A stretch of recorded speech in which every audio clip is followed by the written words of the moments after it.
You're listening to Biz-Souls, the business podcast with an edge, hosted by me, Rona Lewis, and Jeffrey Hansler. Tune in for perspectives and discoveries about the changing world of business. It's time to connect to the heart, soul, and humor of how business gets done. Hello, Rona. Hiya, Jeffrey. What? Go ahead, say We're it. back for another episode of Biz-Souls. Again. Where we get to the heart and soul of business and the people that make it happen. Yep, that would be us. And what's our topic today? Oh, I actually really like this topic. It's all about words, how words are important. And we call it words, weapons or wonders. How do you like that little word play there? Yes, Like words. Jeffrey wrote that. He's very proud of himself. And well that he should be. It was very good. Yes, words can lead to rags or riches, loss or love, pain or peace. Took him 4 days to write that. Just saying. So why should we work on words now? We should always work on words. It's never too late to increase your vocabulary. That's why they have those calendars that every single day you learn a new word, and they have little emails that can go every day. Word of the day.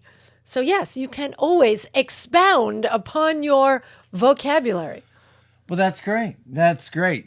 Right now, time is my most precious resource, and I have to put a lot of work into editing, punctuation, spelling even with all the technology help on things.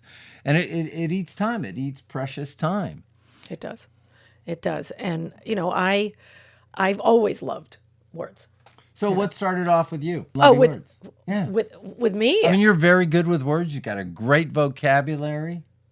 Well, that started with my mom reading to me when we were really young. Well, she was much younger as well. She would read to me in bed at night, and what I noticed was she would take books that were a little bit above my reading level, as opposed to just Goodnight Moon or something like that. She read to me Winnie the Pooh, all the stories by A.A. Milne, and it was poetry as well as prose. And I grew to love it, and I just love words. I'm a voracious reader. I'm usually reading 2 or 3 books at a time, and I like to throw in vocabulary words. Yes, you do. And you're very good at it. Thank you. I like to be polysyllabic. Yes, I regret my approach at school. Well, I was gonna ask you that. I mean, didn't you love words and pay attention in school? Well, and on write one a lot? end, yes, except I made the assumption that because I was immersed in the language, English, everybody's speaking English around you, and because I'd gotten through all the other grades, when it came time to high school, I really didn't work on it the way I should have. That's when you can make great strides in it. And what's funny is a good friend of mine who is a prolific writer, just amazing, and he hates to write, which is unfortunate. It's just clear, concise, and we had the same teachers. So while I was studying to get through the tests and figure out how to get through and learn the vocabulary words for test day, he, on the other hand, was really beginning to dig into the value of language. And so I'm paying the price now. And so, we've been working on, and I've been working on them. Yeah, very hard. You are very diligent even now, and I still like to do that. When we write keynotes and programs and things like that, we try to make our words work for us and for the people we work for. Yeah, absolutely. So as we started researching this, first of all, a huge disclaimer here. Part of the reason we're doing this podcast and the words is because we've been going through and listening to our last podcast. We have a lot of filler words. There are a lot of filler words, a lot of ums and ahs. And my favorite word to begin any sentence is so. So, yes. And I learned that from him, and I actually gave a seminar. I gave a 2-day seminar the other day, and I could hear myself use the word so. I'm like, holy crap, where did I get that from? Jeffrey. Yeah, Gosh darn it. And I learned how not to do it from Toastmasters. And I know you don't like Toastmasters as an organization. I don't have any real issue against Toastmasters. It's just very, very structured. They work on all the details. And I think it's and I have issues with it as well. And it helped me a lot in terms of listening to myself speak and being aware of the words that came out of my mouth and the filler words, because they had this thing called the friendly bell. And every time you used a filler word, oh, like, so there'd be this bell. And then it sounded like Christmas all the time with some people. And you really got used to the uncomfortable silences when, in fact, words are more impactful in between the silence. Right, and what's bad is I know that, and still we get caught into habits. We Absolutely. get caught, and we get out of practice things. So again, to we've digressed. Oh yes, there it goes. We're gonna call each other on this the whole time. Oh no, it's gonna drive everybody up the wall. Oh my gosh! Okay. Now you guys are gonna be listening for it, and just write us and tell us you use 57 ums, 94 ors. Okay, go ahead. Anyway, it was a good excuse to cover this topic. Yes, it was.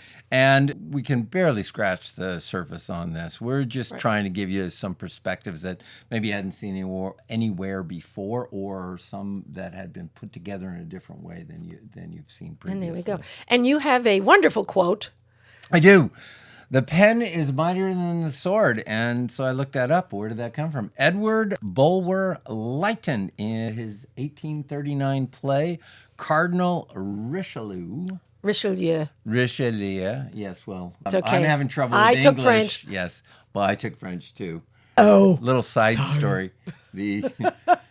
My instructor told me, he said, look, I'll give you an A if you do all the homework. If you leave the classroom and you right never now. say a word of French. He said, what you do to the language is horrendous. He said, it hurts my ears and I have a headache. So My friend Donna tells me that I speak made that French. deal in 2 seconds. Oh, that's good. Sorry, no, that's okay. Tell me about My friend Donna told me that I speak French with a New York accent. I can't help it because, I'm from New York. It happens. That's funny. I hadn't even Bonjour. thought of that. I'm kidding. It's not that bad. It might be that bad. So good old Edward, he wrote The Pen is Mightier than the Sword. Everyone knows that one. What they may not be aware of is his 1830 novel, Paul Clifford. Thank God there's no French there. Yeah. Clifford. He begins the book, take away the sword and the state can be saved without it. Because So he the thing believed with words swords. were powerful. Yeah. Yeah. And actually, you could use that in one sentence. The pen is mightier than the sword. Take away the sword. States can be saved without it. He's like a one-trick pony. Come on there, Edward. Eddie. Well, Babe. and Babe, we isn't all, and as we watch what's going on in the other side of the world, Yeah. We wish more people would pay attention to that and Yeah, well. maybe do pens instead of swords. Indeed. So, in this session, we're going to cover the impact of words, playing with words, and tips for strengthening your word awareness and skill. Tips that we're going to bind ourselves to as well, especially me. Okay, so let's all pay attention to what Jeffrey says. Ignore me. Yeah. Well, it's just because I was actually covering because I am most guilty of the sums, and I did have a lot more than you did the Did last you? time. Oh, Yeah. you didn't tell me that. No. All he said was, you had a lot too. That's true. It was still minuscule compared to what I had. So anyway, we're going to talk about the impact of words first, and words are really the building blocks of relationships. Of course they are. Yeah, that makes a lot of sense. And I think it's about how the brain connects, right? It is absolutely how the brain connects. So we're going to talk about our brain this way. We're going to talk about our brain, and then we'll talk about words and how words and the brain kind of work together a little bit without getting too technical at all. So your brain is an organism that, it's not necessarily, it's almost like an alien. And it operates on its own. Some of us are aliens anyway. Yes, exactly. And our ability to communicate with other people, much of our reference to the world is tied to language. Mm-hmm. So, for example, if I say to you, chair, the word chair, an image will pop up of a chair in your mind because you understand that word, and that gives you a sense of security and safety, even though it could be any number of types of chairs. I could be thinking about one type of chair, a steel office chair, and you could be thinking about a big cushy chair and a half. Yeah, there you go. Because I'm greedy. I don't want just a regular chair. I want a chair and a half. So this process... That kind of fell flat. Okay. I'm sorry. Moving on. Look, I got caught not listening. I actually didn't hear it. I will hear her joke. on the when I'm Yeah, going through and be editing hysterical these things. because I am will. incredibly amusing. I could laugh There's now. there we go. Yeah. Okay. Well, I'm my own best audience, so that's all that counts. Go ahead. Look, this, and I'm trying to keep this clear, and Yeah. I'm also listening, so I don't say so and as much. We'll be juggling a lot. Yeah, here. we're going to be juggling a lot. So this idea, we have this safety and security that we understand each other, and yet we don't. We could be completely thinking about different items entirely. So the brain kind of fills in the blanks with things, and this is where words come in. If somebody says a word to you like "Hey, slowpoke," they may not intend that to have a lot of meaning, except human beings put meaning on everything. Oh yeah, they do. And so all of a sudden you're thinking, they call me a slowpoke. Am I not good enough for them? It could go in a million different directions on negative self-talk or some other talk. So we have to be be careful. Yeah. Words are more powerful than we think. Yeah. I remember when I was a kid, and sometimes adults would say, "Oh, don't be stupid," to whoever, not necessarily, to me or just to me. We may have done something stupid, which should be phrased, "You did something stupid," not "you're stupid," because then kids think, "Oh, I must be stupid." Well, not only that, it kills innovation. Maybe the kids are trying something new, like mixing, I don't know, apple juice and vodka or something like that. Maybe the kids are experimenting and trying Use orange juice, use grapefruit juice, Yes. not apple juice. Yes, exactly. Instead of teaching them. And well, it's like, I think I've told this story on the podcast before, where my art teacher told my friend, "Well, you're not really an artist." Everyone, or no, he said, "You're not really creative." And everyone is creative in some form or other. And drawing is a skill. It doesn't mean that you can't think creatively. So the words she chose were not right for encouraging him to perhaps try another form of creativity. And because of that, had a huge impact on him. It was just a word and phrase. She Oh, may not have he's meant anything living about in it. a trailer by himself. I'm kidding. He's not. He's fine. And yeah, it's the point. I believe it or not, I remembered it. Well, obviously, otherwise I couldn't tell the story. It had an effect on me. Right. So Rona says that she's talking about the story.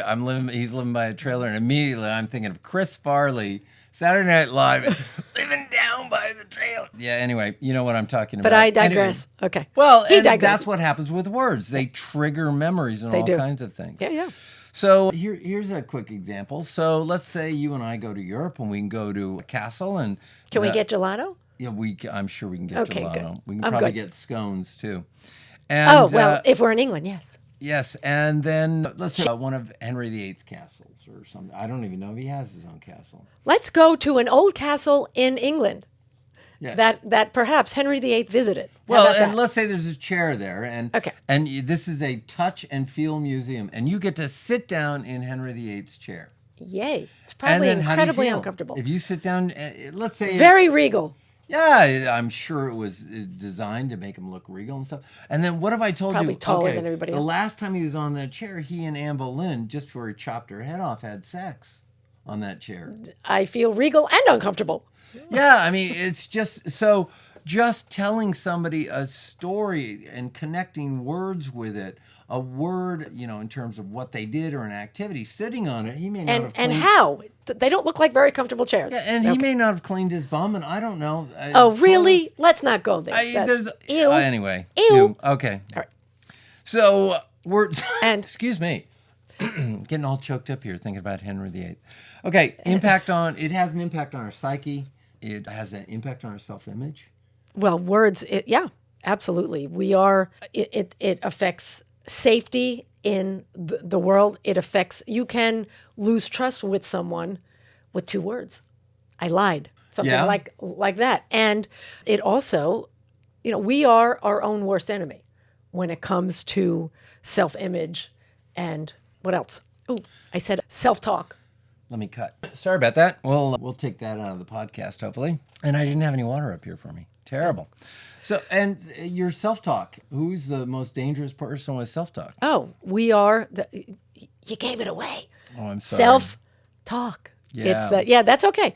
And We'll come back to that. No, it's how you see yourself. And if everyone who is listening, I have a dare for you. stand in the morning in front of the mirror, no makeup, no hair gel, no nothing, and look at yourself with the lights on and tell yourself how great you are and you are beautiful and you are awesome and I love you. It's really hard because we are so picky about ourselves and that affects everything we do. Oh my God. And we go nuts. Look at this wrinkle. That's why do you think plastic surgery is so popular? We get so down on ourselves. I could look better. I will have, people are going to judge me. And that kind of negative self-talk affects how we act and are in the world. We may not share ideas because we're afraid of judgment. It affects our confidence, Absolutely. So standing naked in front of the mirror and pumping yourself up. Yeah. To get ready to attack the world. Absolutely. As long as you put And on then say, clothes just make sure, before. please do that. And, don't wear those shoes with that shirt. So, okay. So words tie. We tie our decisions to words. Honor, courage, respect. That was a big thing. I just watched a series on the mob. That was a big thing. If you didn't show respect, they took you out or you didn't fit in. The codes. You got to follow the codes. So, as well as going the opposite way, trigger words. Yeah. Pejorative names, ethnic slurs, class distinctions, things like that. Right. Nice vocabulary word. Excuse me. What? Pejorative. Nice vocabulary word. I'm up to the P's in the dictionary. Thank you. All right. And then also there's the physical impact because of your self-talk and because of how you act. Words can literally kill people. Yes. Or drive them to feeling sick or unhealthy or even... Well, what about bullying? Can I answer? Can I mention that? Yeah, how that absolutely. Kids are so brave nowadays because they're not face to face. And when I was growing up, I couldn't bully someone. Not that I would. You were in front of the person. If you had an issue, that's why I think so many. I don't know about millennials anymore because they're hitting 40. The younger generation, I don't think they know how to have a conversation and not agree. They hide behind social media and they can say anything because they're not right in front of them and they get really, really judgy. And that's very sad. Yeah, it is. And at work, too, a lot of people still, it's changing dramatically because of the pandemic and because of the way, with the expectations of people coming into the workforce. Yeah. There's a lot of fear. There's still a lot of fear and there's emotionally abusive behavior done by people that are in power or trying to control someone. So, all right. Well, let's get off of, I think we've kind of talked about this point enough. That horse is dead. Let's move on to the next one. Let's talk about words in action, and we're going to talk about using it in 3 different areas: business, writing character, and what else? What are the other 2 areas? Words, they play a role in terms of searches and media, and then innovation and change. So there you we'll go. talk about words for those kind of areas.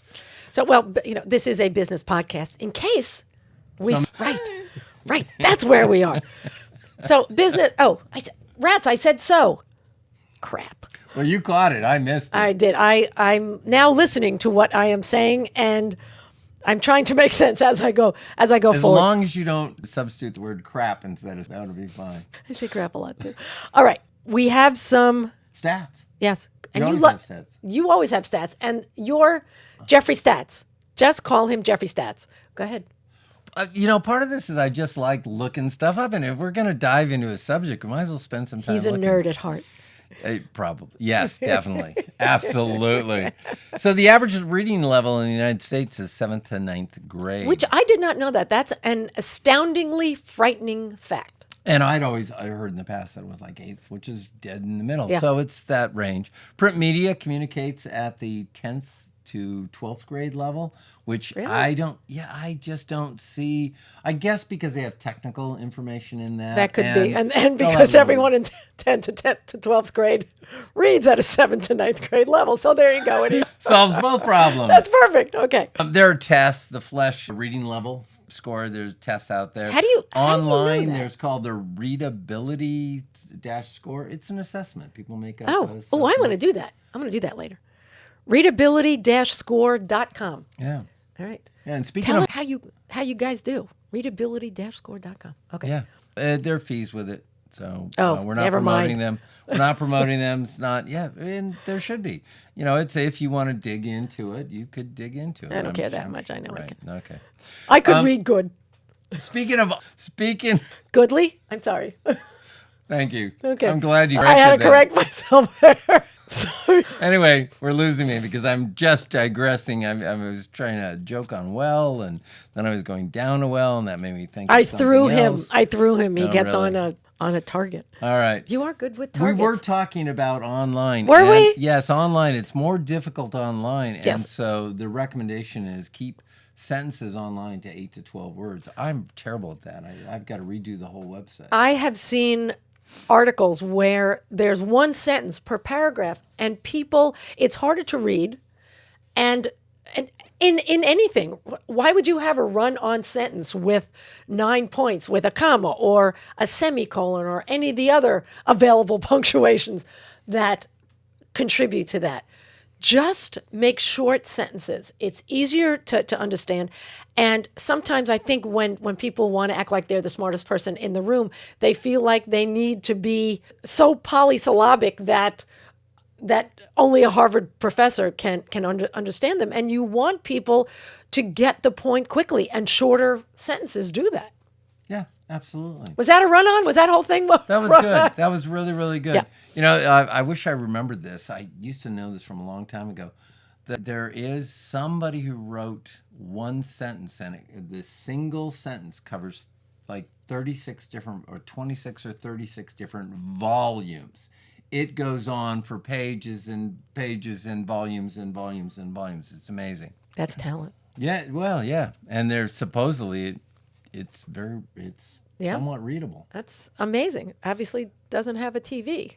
I was always told that a period gives you a chance to breathe. So 26 volumes without That's breathing frightening. would be tough. Never mind. Okay. Bad joke. Okay, so you have a good word in here. For misusing words? Yeah. Malapropping. And that officially, and I'm obviously reading this, the incorrect use of a word in place of a word with a similar sound. That's what a malaprop is. And you may hear someone say could have, drives me nuts, instead of could have. For all intensive purposes, it's for all intents, INTENTS, and purposes. And one of my favorites, because I knew a woman, not a girl, a woman in New York who used to say this.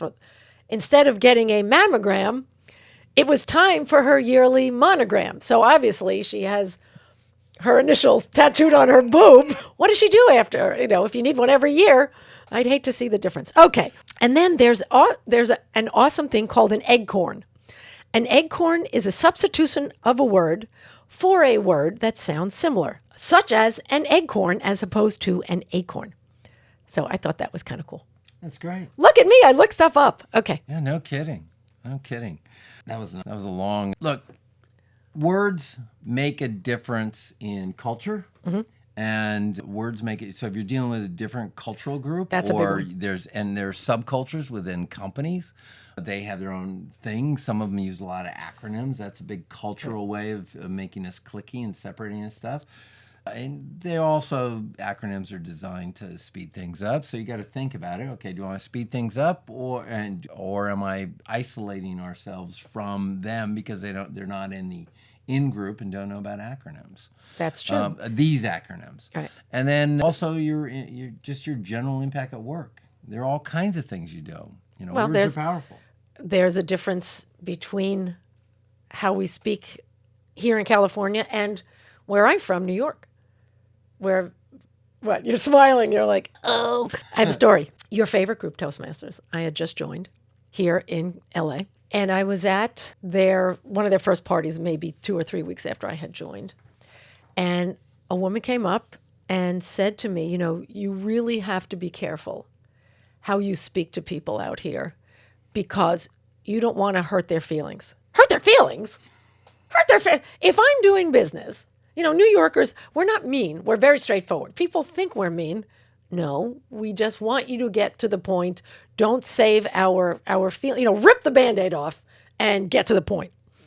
And evidently that was the impression that she got. Oh, she's from Jersey, and she had been here for a while, and she said, people take offense over the smallest things, and you really have to be careful. I said, I'm not going to lie to somebody and tell them that I'm interested if I'm not, and I'm not going to be so careful that it wastes my time on how I say things. I'm not mean, or at least I try not to be.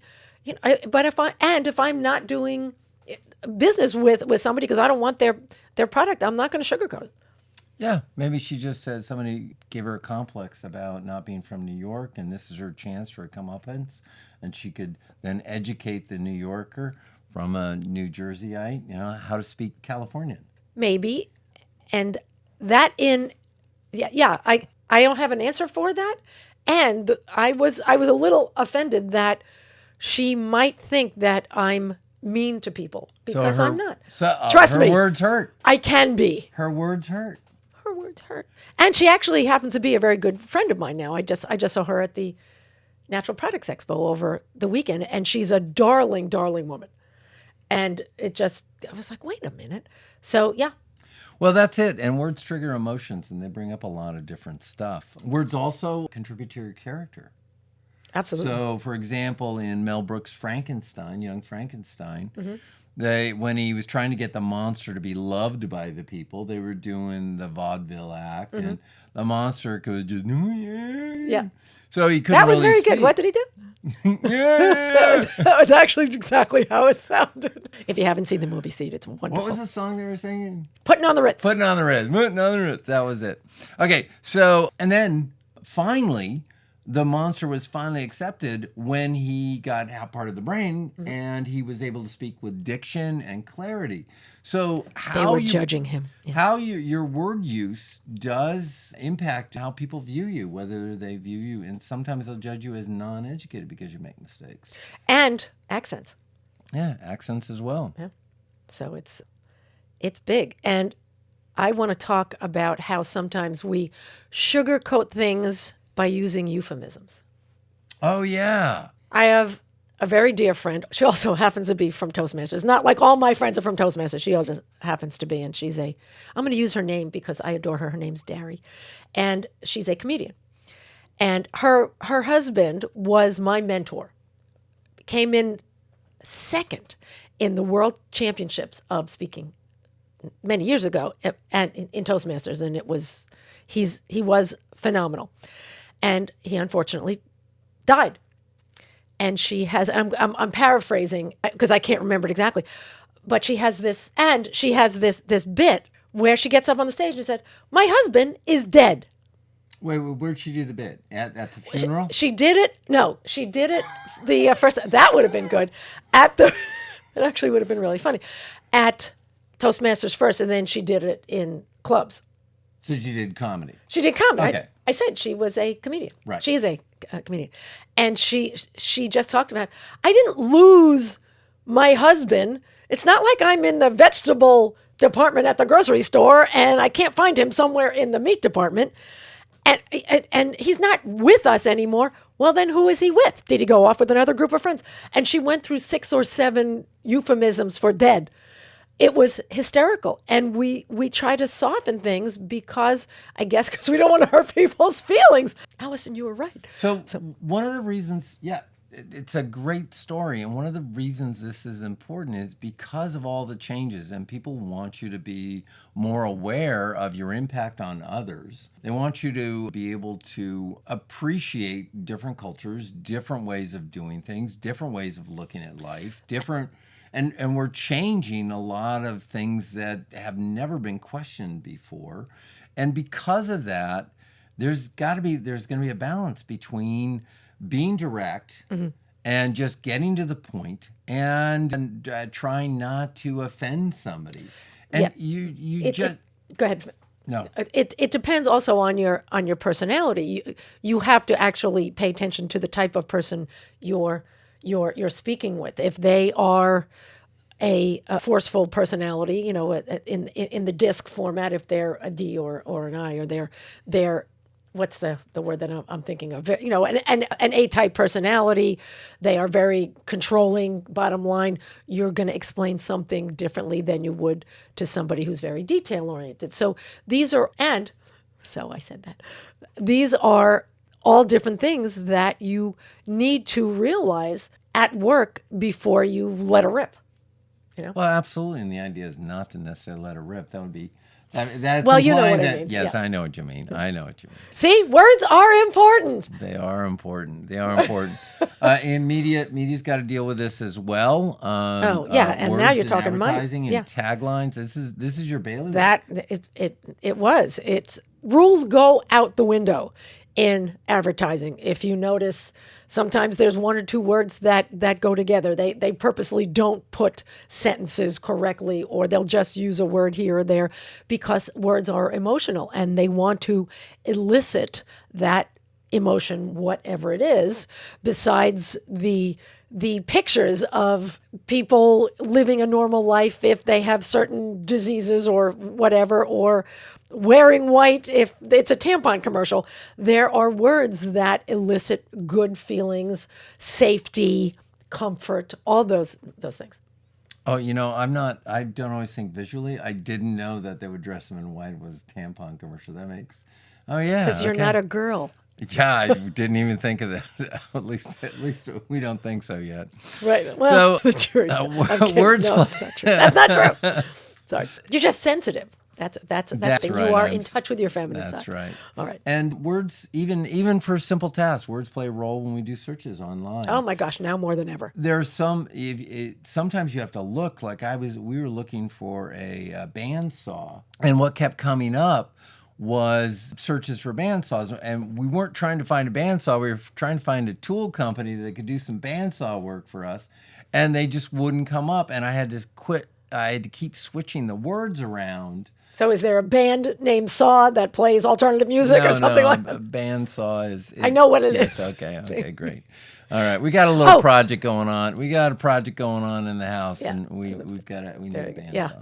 And there was. I had another point to make, and it just flew out of my head, so let's just move on. Yeah, that's absolutely. And then finally, innovation and change in terms of words and action. You've got to establish trust. Your words are going to establish trust. You've got to demonstrate understanding. Your words are going to demonstrate understanding. And if you demonstrate understanding and you build trust, then you open them up to listen to you. And then the words and how you say them. I mean, there are so many books on sales and influence and all the different ways we react to things, and some of the things our brains pick up. With the new neuropsychology and the new books, they talk about things that we pick up, things that we miss, what's credible, what's not credible, what's real, what's made up. Right. All these things are Look how many speakers, Tony Robbins, the motivational speaking people who they can change your life in 3 weeks or whatever it is. They're all basically saying the same thing in a slightly different way. And certain words will resonate with you more than others, which is why they can all be successful. Absolutely. I'm thinking of all the people you're going to mention. You mentioned Mr. Robbins. All right, because let's talk he's about. The one, I just saw something on Facebook or whatever. That's He's what advertising he came to me. again. Oh, is that what it is? Could be.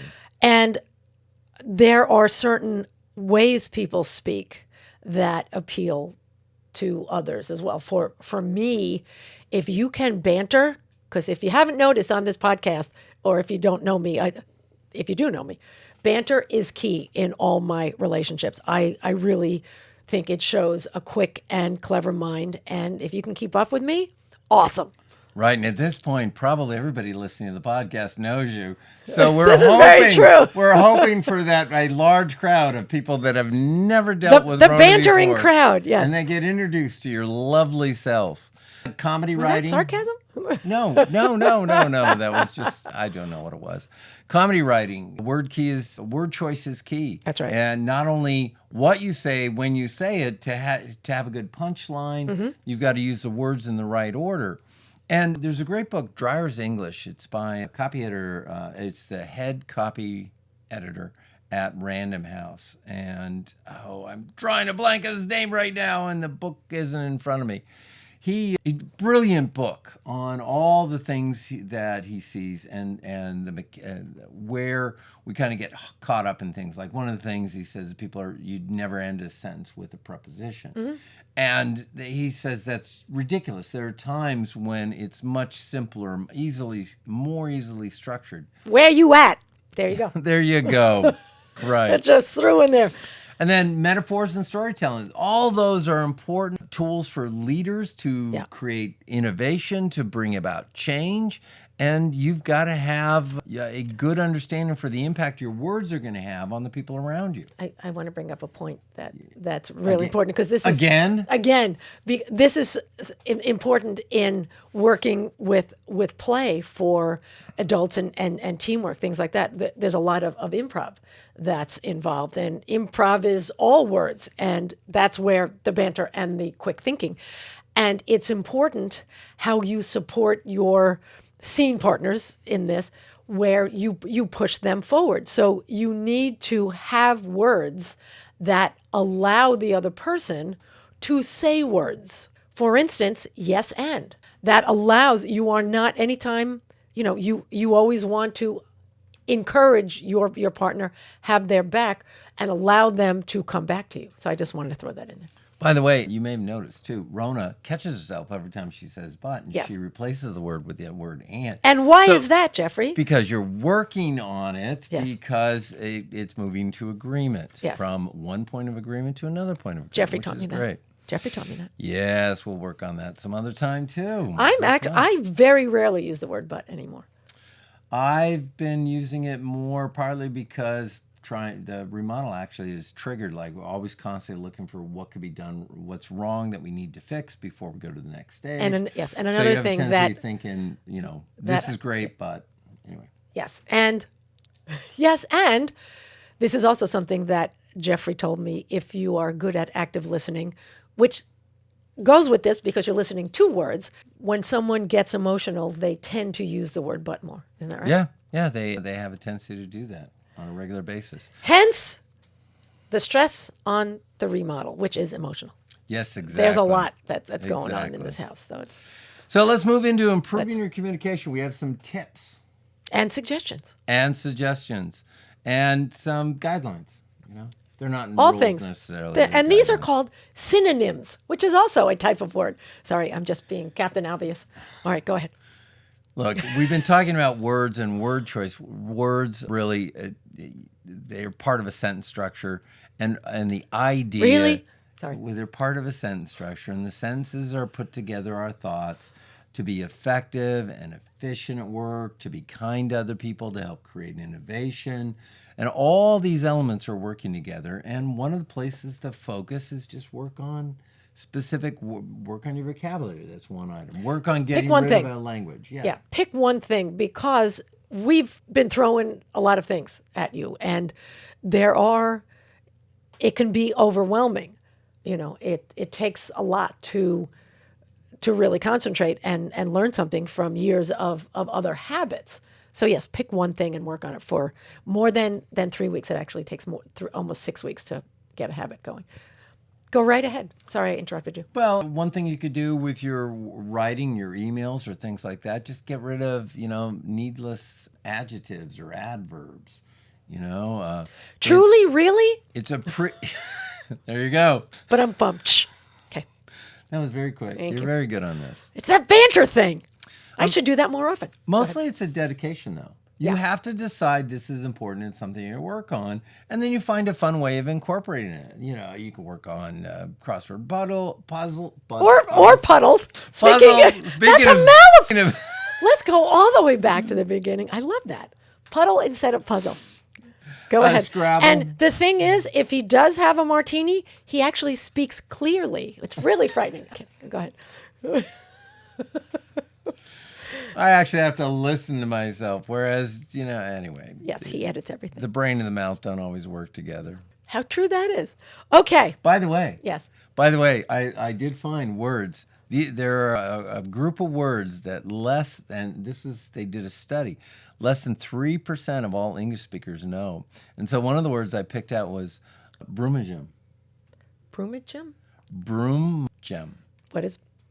What is it? It's an adjective, and it means cheap, showy, or counterfeit. Oh, I was going to say cheap and showy may be me, but not counterfeit. I'm the real thing, baby. Anyone who says they're me, they're lying. Okay. So we're going to find a way to use... It's just like, what was it, Sesame Street? Find a way to use it 3 times in a sentence? Oh, is that what that was? Didn't they practice that? Yeah, it works for adults, too. It does. It's like repeating somebody's name when you first meet them to remember their names. You know, we just need to know where our weaknesses are and what our strengths are, and then come up with patterns that overcome the weaknesses. That's true.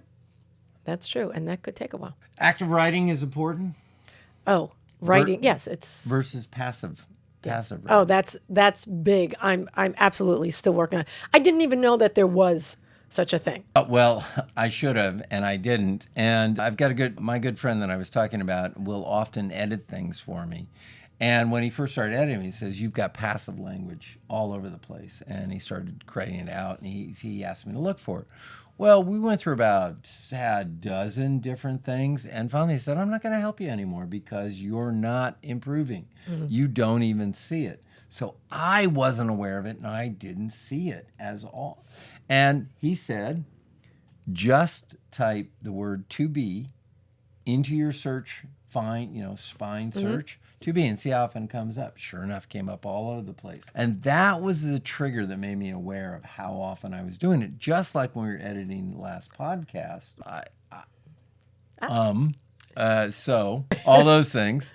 When I edited the last podcast, I heard all the ums and the so's. And so now that I'm aware of it, I'm saying it again. Just being redundant here. Now that I'm aware of it, I'm working on it, and somewhat unsuccessfully at the moment. And Rona is taking great pleasure in it. Yeah, so. I'm sorry. And to give Jeffrey credit, he pointed it out to me because I was doing the same thing. So as opposed to be, it's being. And I look at things that I have written or am writing, and there's all these to have, to blank, to blave. Sorry, that was Princess Bride, my favorite movie. Okay, so sorry, it just came up, and I'm going to go off in a second because I love Billy Crystal. Okay, when you use to in front of the verb, that is passive language. So you want to have being, going. It's the active moment in that sense, right? Yeah, absolutely. Thanks, boss. Look, the idea of passive language, just to put this one to bed, is it's less interesting to people, and so it tunes out. So you're going to be less effective in your writing, and that's one of the things to work on. Driver's English, highly recommend it. Shrunks, what's the old one? Styles. I don't know. The little blue book. Anyway. Thesaurus? No, Shrunk, 1914. Remember the elements of style. Oh, okay. Sorry. Been rewritten a bunch of times. I'm exhausted just from watching. That takes one approach, and Driver's English takes the other. I love the book. All right, what else?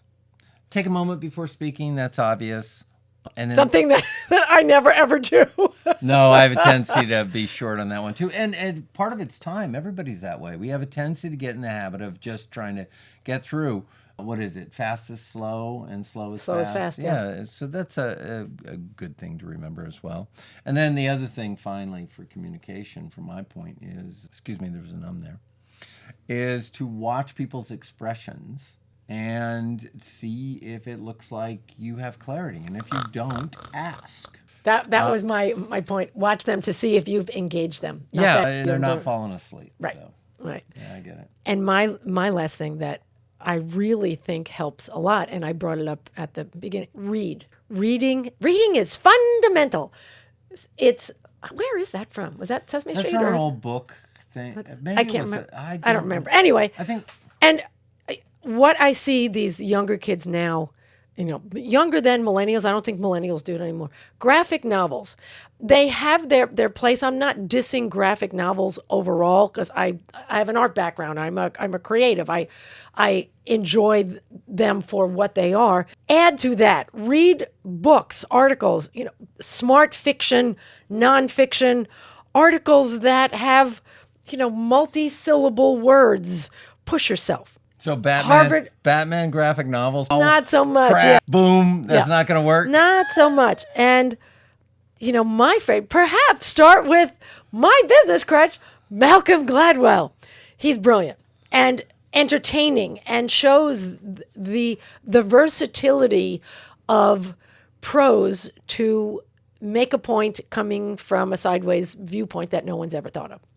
That's my story. I'm sticking to it. And because he was blogging, you know that he probably didn't have time to have a lot of other people doing it. I mean, some people have great books that come out, and they come out because they've had a great editor. Mm-hmm. I just think he's really good with words, and he writes He clearly. writes for the New Yorker, for goodness sakes. He's very clear, succinct. He doesn't waste words. He keeps your interest. It really is phenomenal. Oh, someone else likes him too. Perhaps not in the same way. Absolutely like him. No, definitely not the same way that you do. Malcolm, she's willing to have your children. Just let's put it that way. The boat's already sailed on that one, but anyway. And there you go. Oh, you caught me. There you caught go. me. So See, I got a little verklempt there. I'm sorry. So Biz-Souls is a work in progress on this one. We have a lot of work cut out for us. We're sharing some of what we're working on, and hope you enjoy it. We just wanted to show how vulnerable and authentic we are. And without those things and trust from you, we can't play. And that's what we want to do. We want to play with the business world. Well, this is one of the greatest times for change. Yeah. And with new generations coming in, with new ways work is looking at it, with people like Elon Musk and Bezos changing things around. And they're taking their hits. So not everybody loves what they're doing and how they're doing it. They're definitely At least they have an making a idea. difference.